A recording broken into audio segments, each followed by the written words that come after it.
I gotta do some work. A new video. It's just 5 minutes. Can't hurt. 2 hours later.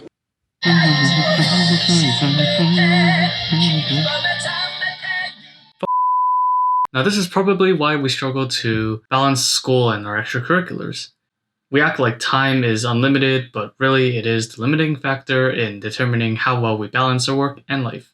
Maintaining high marks in addition to a variety of extracurricular activities for graduate school like med school or law school is quite the difficult task, to say the least. So I'm going to give you my perspective on how to make things just a little bit easier. Now, I'm not here to say that I have all my shit together and I'm some expert or something, because I'm pretty much in the same situation as most of you guys that are normal people that procrastinate. And yeah, I also waste my time in a variety of different ways, but that doesn't stop me from trying to get things going and getting my life together.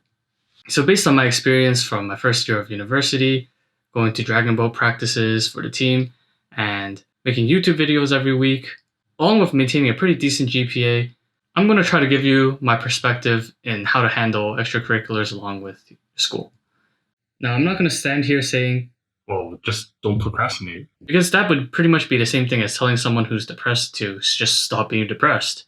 So I'll try to be as specific as possible, and I hope that this video helps. So to start things off, I'm just going to say that most of these ideas and perspectives come from my experience in trying to pursue medical schools. So hopefully these ideas will also be applicable to those of you who are trying to apply for graduate studies in the future. Now, first of all, let's talk about cookie cutter ECs. For pre-meds, this would be something like hospital volunteering. And the question is, do we need them? In short, the answer is yes. Even though having these extracurriculars may not make you stand out or be eye-catching in any particular way, I feel like not having them is also a cause for concern. I feel like the mistake that most students make when approaching these cookie cutter activities is that they approach it with the mentality that they need to do it. Just like a task on a to-do list where you just check it off the box when you're finished. And I feel like this is why people get stressed with doing extracurriculars, because they don't particularly enjoy it. Usually we tend to think that we do these things to impress our employers or whoever is at the admissions desk at medical schools or something like that. But in reality, we should be doing these things for ourselves to prove that we actually want to be on this path. Now, if you're sitting at the hospital doing volunteering and you absolutely hate it there, then you're basically proving to yourself that you might want to go on another path or another department within the hospital. You just have to keep exploring with these cookie cutter ECs, because they're really just for yourself and not for anyone else. So I feel like if you approach it with the attitude that you're here to learn about yourself and how you like the field, then that would make handling this extracurricular a little bit more bearable and less mind-numbing. The second thing I wanted to say about pre-med extracurriculars, and surprisingly not a lot of people actually realize this early on, is that hobbies can be counted as extracurriculars. More often than not, when I read posts on Reddit, people ask what type of extracurriculars they need to stand out. Well, we all have different hobbies, right? So wouldn't that make us stand out already? If hobbies are the type of things that we do even without people telling us, then that already makes part of the application process a lot easier.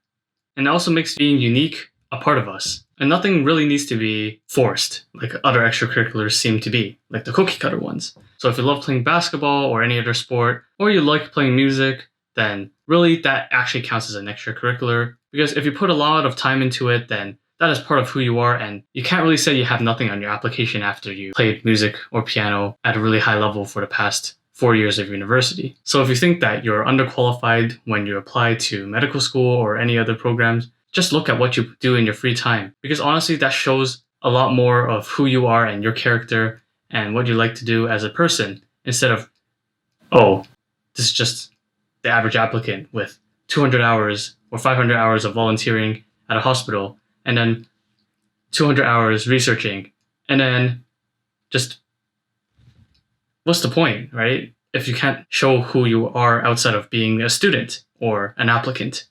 So just know that hobbies do count as extracurriculars, and along with having the mandatory extracurriculars like volunteering at a hospital or something like that, I feel like having hobbies outside of the cookie cutter extracurriculars will make life a lot more enjoyable because you actually like what you're doing. And I find that if you can incorporate your hobbies into impacting other people, like teaching a sport, teaching music, something like that, in person or online, then that would make things even more impactful on your application. so you can show your qualities as a teacher or a leader. Something like that. Just food for thought, I guess.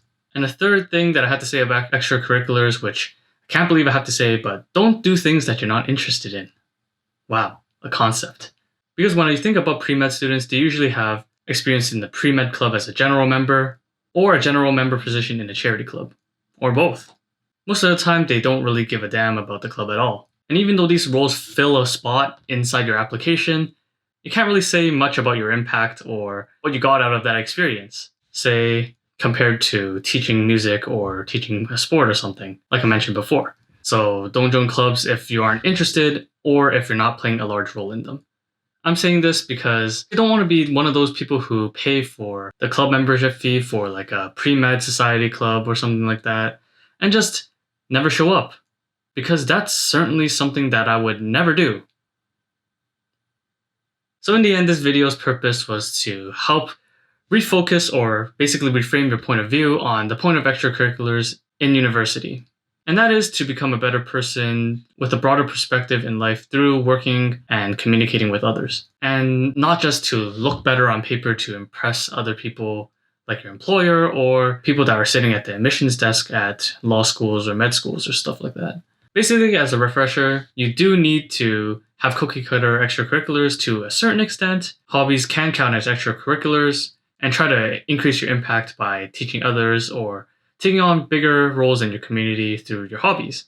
That way, extracurriculars are actually enjoyable, because I find that doing stuff that I'm not interested in, which is my third point, don't get involved with stuff you're not interested in, is pretty darn boring, and it's really soul draining, just like doing repetitive tasks over and over again, like attending those club meetings that you don't want to go to and talking to people that you don't really relate to, like being in the pre-med society club or something like that. So if you're not having a big impact in those roles, or if you're not interested in it, your time is spent better elsewhere, like studying, which I actually need to do after filming this video. So yeah, that's about it for this video. If you enjoyed it, make sure to smash that like button and hit subscribe to see more videos like this. Yeah, I need a haircut and I also need to study. So, see ya.